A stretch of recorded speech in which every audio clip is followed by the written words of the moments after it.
Jessie dan di sini narasumber saya yang bernama. Halo, saya Alexandri. Terima kasih karena hari ini saya sudah berkesempatan untuk mewawancarai saudari kita Alexandri yang saat ini sedang menjalankan usaha jual pakaian online atau online shop lah.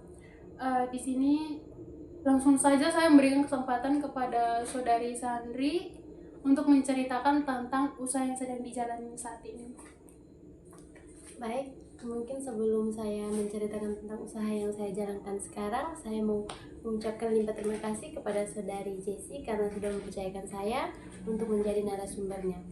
Mungkin awal mula kenapa saya berniat untuk buka usaha jualan atau online shop, karena saya suka berbelanja, jadi kenapa saya tidak berjualan saja. Makanya saya meminta modal kepada orang tua, terus orang tua saya setuju dan mereka memberikan modal cuma sebesar 500.000. Dari situ saya mencari supplier yang pakaiannya produk-produknya berkualitas, jadi saya memilih produk dari kakak yang saya nonton live-nya. Awalnya saya tidak terlalu berniat untuk buka usaha, tapi karena saya punya waktu luang yang banyak, kenapa saya tidak buka usaha saja daripada saya di kos cuma nonton, tugas juga belum terlalu menumpuk. Jadi saya akhirnya memutuskan untuk membuka usaha tersebut, dan ketika sudah dapat supplier dan bajunya sudah berada di tangan saya mempostinya di TikTok, di aplikasi Facebook, dan setiap malam saya biasanya live di TikTok. Oke, baik, terima kasih. Mungkin dari sedikit cerita yang sudah saudari Sandri ceritakan, di sini ada beberapa pertanyaan untuk saudari Alexandri. Bagaimana awal mula saudari memulai usaha jual pakaian online itu? Apa yang sedang saudari lakukan sebelum menjual pakaian online, sebelum membuka usaha pakaian online? Mungkin ada usaha-usaha lain atau?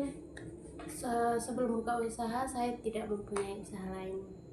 Berarti ini terinspirasi dari orang lain atau memang saudari sendiri yang?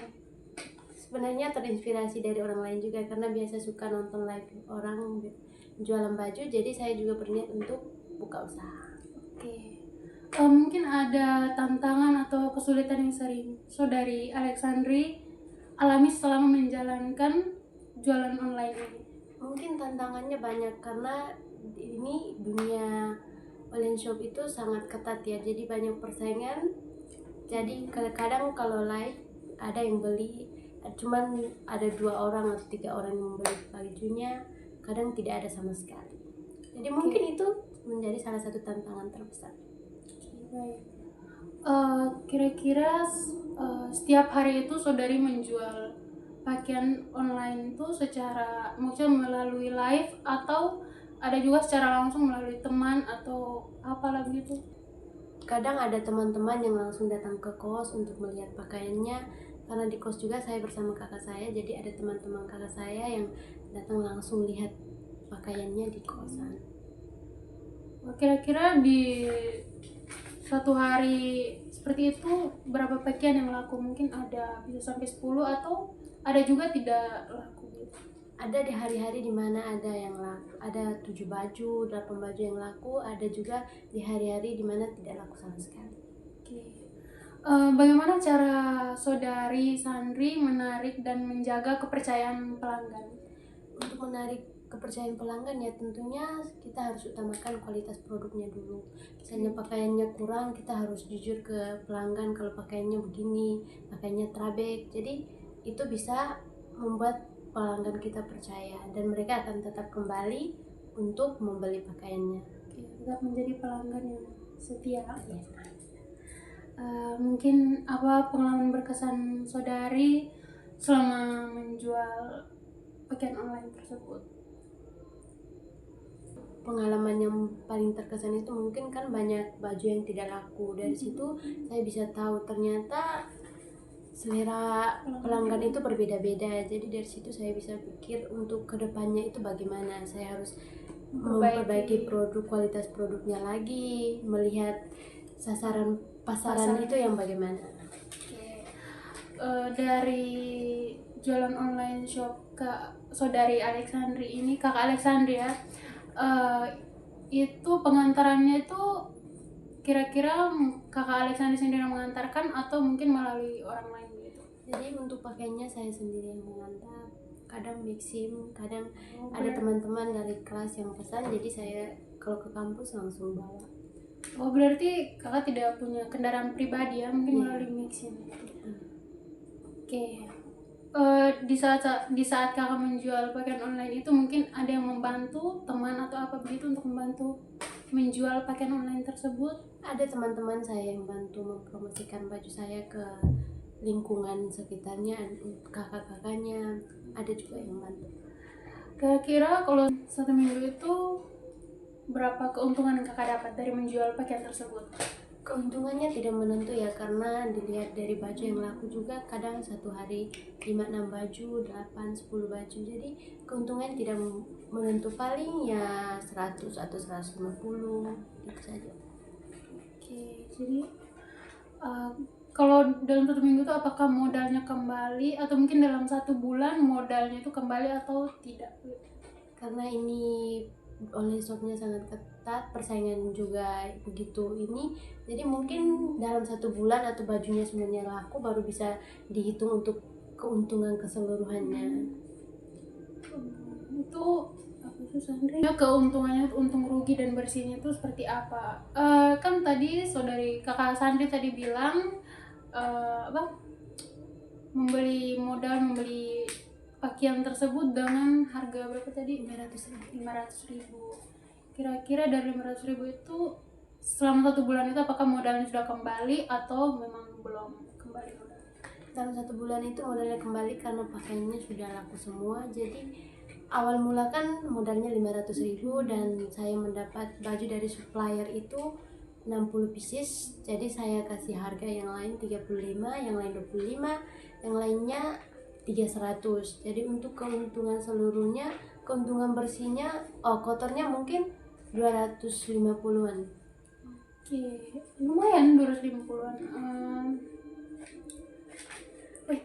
Menjual pakaian dengan harga yang berbeda-beda. Ada yang 35, ada yang dengan 3 potong pakaian kan 100.000.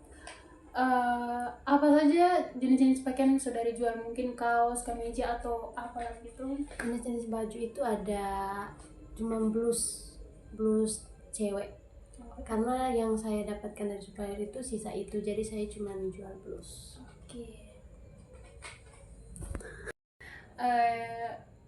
Apakah ini dari menjual pakaian tuh hanya jual di sekitaran atau mungkin hanya di kota ini atau mungkin di lain tempat juga saudari Sandri menjual pakaian tersebut? Waktu itu yang lainnya saya bawa ke kampung karena di sini juga tidak laku, dan itu pas waktu libur, baru-baru pulang libur, jadi saya bawa ke kampung dan banyak orang-orang masyarakat kampung yang berminat dengan pakaian, jadi semuanya laku di kampung. Oh iya. Jadi di sini tuh lakunya tidak terlalu banyak ya, mungkin karena baru awal memulainya, jadi belum terlalu banyak yang mengenalnya. Oke, apakah sekarang saudari Sandri masih menjalankan usahanya atau sudah berhenti dari usaha? Untuk masih menjalankan usahanya, sekarang juga lagi tunggu bajunya sampai dari supplier. Berarti pakaian yang waktu itu sudah habis ya? Ya, sudah habis. Oke. Mungkin ada harapan dan rencana saudari Sandri untuk usaha ini ke depan itu bagaimana? Mungkin saya lebih berusaha lagi untuk menjalankan usahanya, tapi kayaknya saya hanya ingin menjual di kampung karena di kampung itu baru saya sendiri yang online shop, jadi mungkin peminatnya lebih banyak di kampung. Kalau di sini di Kupang kan banyak pesaing yang lebih awal dari saya, jadi mungkin saya lebih berminat untuk menjualnya di kampung. Baik, mungkin ini dari apa yang saudari Sandri sudah ceritakan, dari beberapa pertanyaan yang sudah dijawab, mungkin ini baru awal untuk saudari Sandri memulai membuka usaha online ya. Yang mungkin memang dengan membuka usaha online yang baru awal ini, dengan yang kita tahu di mana di Kota Kupang ini banyak sekali yang menjual pakaian online melalui media sosial, contohnya melalui TikTok, Instagram, atau Facebook, di mana itu ada marketplace. Ya mungkin persaingan sangat ketat, jadi ada beberapa pakaian yang tidak terlalu laku di sini. Tapi ketika dibawa ke kampung laku habis. Mungkin Saudari Sandri ingin membuka usaha, ada rencana ke depan untuk membuka usaha di kampung? Ya, rencana saya akan setelah tamat sih kayaknya membuka usaha lebih besar lagi di kampung. Oke. Saudari dari kakak Alexandri ada berapa motivasi untuk teman-teman kita yang di luar sana yang mungkin saat ini sedang ingin membuka usaha kecil-kecilan di luar sana? Apa motivasi saudari Alexandra untuk mereka? Dan untuk motivasi dari saya sendiri, setiap usaha besar atau kecil itu dimulai dari langkah yang kecil. Jualan dalam pakaian mungkin terlihat sederhana, tapi dikerjakan dengan tekun dan jujur, semuanya berjalan sesuai dengan apa yang teman-teman inginkan. Dan saran dari saya, teman-teman kalau sudah memilih untuk membuka usaha, teman-teman harus terus berjuang walaupun banyak pesaing, tapi kita harus tetap percaya, optimis pada diri sendiri kalau semuanya bisa berjalan. Kita juga bisa seperti pesaing yang lain atau teman-teman yang lebih dahulu membuka usaha ini. Mungkin dari saya itu saja sih. Oke, terima kasih untuk saudari kita Alexandri yang sudah memberikan kesempatan kepada saya untuk mewawancarai saudari. Saya sangat terinspirasi dari apa yang sudah saudari ceritakan. Mungkin nanti saya juga akan membuka usaha kecil-kecilan seperti saudari Alexandri. Oke, terima kasih. Mungkin dari saya juga terima kasih kepada Saudari Jessie yang sudah mempercayakan saya menjadi narasumbernya.